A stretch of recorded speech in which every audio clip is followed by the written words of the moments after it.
어제 국방부와 안전행정부가 세월호 국정조사 특위 첫 번째 날 기관 보고를 했습니다.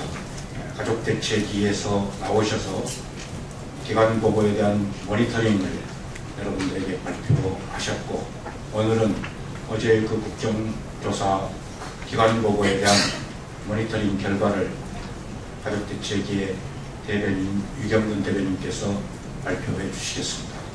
네, 가족대책위원회 대변인 맡고 있는 유경근입니다. 현장에 첫날부터 계속 현장이라고 하는 것은 사고 현장 바다 위를 말하는 겁니다. 첫날부터 계속 나가 있었던 그런 사람의 입장에서 또 그렇게 나가 있던 분들이 많이 있었는데, 그곳에서 저희들이 설명드린 내용하고 어제 기관 보고에서 나온 내용이 완전히 배치가 되는 내용이었기 때문에 저희 가족들 입장에서는 굉장히 우롱당했다, 이런 느낌을 지울 수가 없는 그런 내용이기 때문에 리프트백 설치 이유에 대해서 저희들이 언급을 했습니다. 그 다음에 이제 보고기관 답변 태도인데, 많은 분들 이제 이렇게 동일하게 지적을 하고 계시지만, 주로 이 국방부와 안전행정부 장관님들께서 답변하시는 태도, 또 이 기관 보고에 임하는 그런 태도에 대해서 좀 많은 문제점들을 저희가 보았습니다. 가장 중심에서 가장 큰 책임을 지고 이 수습을 진행을 해야 될 안전행정부 장관이 마땅히 져야 할 책임을 다른 부처나 또 기관에 떠넘기는 모습들, 이런 것들, 그 다음에 또 마땅히 알고 있어야 될 상식적인 문제까지도 무슨 기술적인 이런 표현을 써가면서 자신의 문제가 아닌 것처럼 이야기하는 문제다. 그 다음에 김관희 국방부 장관이 오전에만 한 3시간 정도 임하고 이 취임식을 이유로 자리를 뜨는 문제. 과연 이 국정조사, 특히 이 세월호 참사와 관련해서 어떠한 인식을 가지고 어떠한 자세를 가지고 있는가를 여실히 보여준 그런 면이라고 생각을 합니다. 그리고 국정조사 특위의 어떤 질의 태도 등과 관련된 그런 문제들도 있습니다. 우선 첫 번째로 지적을 한 것은 이 기관보고 장소에 대한 문제인데, 잘 아시겠지만 어제 저녁 먹고 속개된 기관보고에서 오늘 그리고 내일 진행될 해수부 해경을 중심으로 한 기관보고의 장소 문제를 놓고 많은 관찰이 있었고, 그것으로 인해서 약 3시간 정도 정회가 된 이런 사태도 있었습니다. 잘 아시다시피 이미 이 국회의장님을 비롯해서 그다음에 특위위원장님, 그리고 또 여당 측의 의원분들까지도 이 기관보고를, 해수부와 해경에 대한 기관보고를 진도에서 하는 것으로 약속을 하셨고, 이미 준비 작업도 들어가서 장소도 마련을 해놓고, 또 중계를 위한, 또 취재를 위한 내용까지 다 준비를 해놓고 있는데, 여당 측의 조은진 강사께서 끝까지 반대를 하시는 모습을 보면서 많이 이해할 수가 없다는 게 저희 가족들의 입장이었습니다. 그러나 결국 저희들이 진도에 이런 상황을 전달을 했고, 진도에 계신 시청자 가족분들께서 이 상황 설명을 듣고 보신 끝에 결국 이 국정조사를 무산시킬 수는 없다, 파행으로 치닫게 할 수는 없다 라는 뜻을 모으게 되었고, 거기에 따라서 국물을 머금고 양보를 하기로 그렇게 결정을 해서 저희들에게 알려고 왔습니다. 그 결과 오늘 해수부 장관께서 이곳에 올라오셔서 현재 기관 보고가 진행되고 있습니다. 이와 관련해서 한 가지 말씀을 드릴 것은, 이러한 결정이 다른 분들이 보기에는 뭐가 그렇게 중요한 문제인가 라고 말씀하실지 모르겠지만, 진도에 있는 실종자 가족들에게는 어떻게 보면 생사가 달릴 정도로 중요한 문제였습니다. 물론 해수부 장관이나 해경청장이 그 자리에 있느냐 없느냐가 과연 구조에 어느 정도의 영향을 끼칠 거냐, 이렇게 또 이야기를 할 수가 있지만, 그것은 실질적으로 그분들이 구조활동을 하기 때문에 그런 게 아니라 그분들이 그 자리를 꿋꿋이 지키고 계시는 것이 실종자 가족들에게 실질적으로, 정서적으로 많은 큰 도움이 되고 있다는 현실입니다.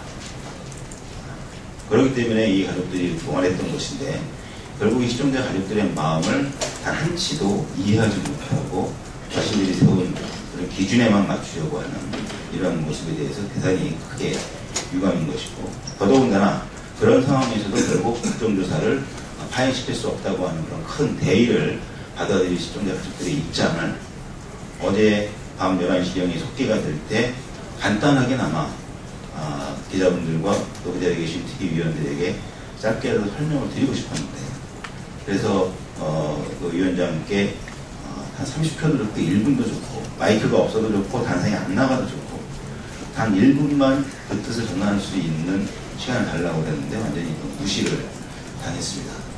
이 정도 가족들이 이렇게 중요하게 생각하는 문제를 양보했다고 그러면 아무리 무슨 절차가 있고 또 중요한 게 있는지 모르지만 단 1분의 시간을 허락하지 않는 이런 경직된 모습 대단히 실망스럽다.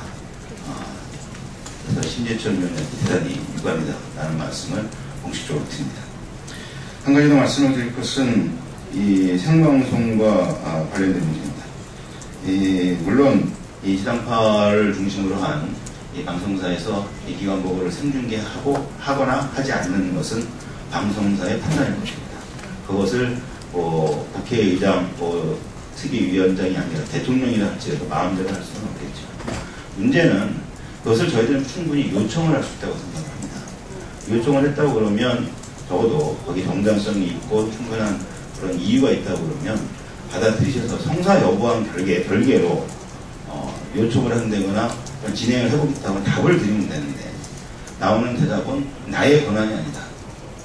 내가 어떻게 방송사를 마음대로 할 수 있느냐. 저희가 방송사를 마음대로 해달라고 요청을 한 게 아니라 국회 차원에서 특위 차원에서 이런 방송을 할 수가 없겠느냐라고 요청을 드려달라고 할 뿐이지 마음대로 방송사를 끌고 와서 중계를 하도록 만들어라는 얘기가 아니었습니다. 그럼에도 불구하고 나의 권한이 아니다. 이런 뜻으로 받아들이고 진행을 해서 좀 차분한 마음의 소란이 좀 있었습니다.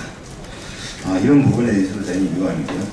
어쨌든 다시 한번 오늘 오전에도 그렇고 오후에도 그렇고 요청을 하신다고 그랬으니까 결과를 기다려보도록 하겠습니다. 아울러 방송사를 중심으로 언론인들께 부탁을 드리고 싶은 말씀이 있습니다.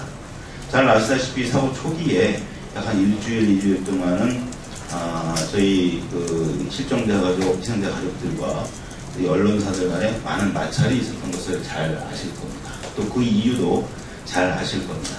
그러나 그 이후에 많은 언론사에서 그동안 잘못된 모습에 대해서 솔직하게 고백을 하셨고 또 현장에서 겪는 그 언론인들의 고충을 저희 가족들도 이해를 하게 되었고 그래서 그 이후에는 큰 문제 없이 서로 잘 협조하고 특히 저희 가족들의 마음을 잘 헤아리시면서 아주 진실에 근접하는 그런 보도들을 해주시기 위해서 애쓰신 것들을 저희들이 잘 알고 있습니다. 지금 이 시점에 정말 그러한 변화된 모습을 진심으로 보이시고 계시다고 한다면 그럼 바로 이러한 시점에 진상을 규명하기 시작하는 이 시점에 기관 보고는 중재한 적이 없고 청문회는 검토를 하고 있다. 청문회는 해왔기 때문에 이런 식의 접근도 역시 아니지 않는가 분명히 말씀을 드립니다. 기관 보고냐 청문회냐의 문제가 아니라 이 국정조사 진상규명의 대상에 있어서 언론사의 문제도 사실 공식적으로 들어가 있는 것도 아실 겁니다. 그런 중요한 문제거든요.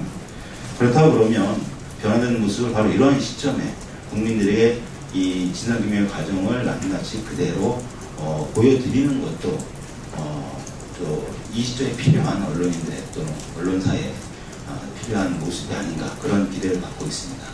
오늘 여기 계신 분들이 결정을 당연히 하실 수 있는 건 아니지만 그런 뜻들을 좀 잘 전해주셔서 이러한 과정이 모든 국민들에게 그대로 전해지고 국민들이 정말 안전한 나라를 이루기 위해서 그동안 뜻을 모아왔던 것들이 헛되지 않도록 도와주시기를 다시 한번 간곡히 부탁을 드립니다.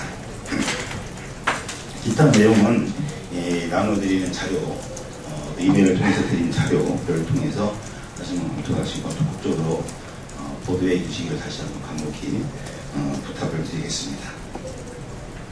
이상으로 발표를 마치겠습니다. 예. 지금 각 기관들이 자료 제출이 상당히 좀 부실하게 되었는데 그것 때문에 지금 국조 자체가 차질을 찾고 있다고 합니다. 그거에 대해서 가족들은 어떻게 생각하고 계신지.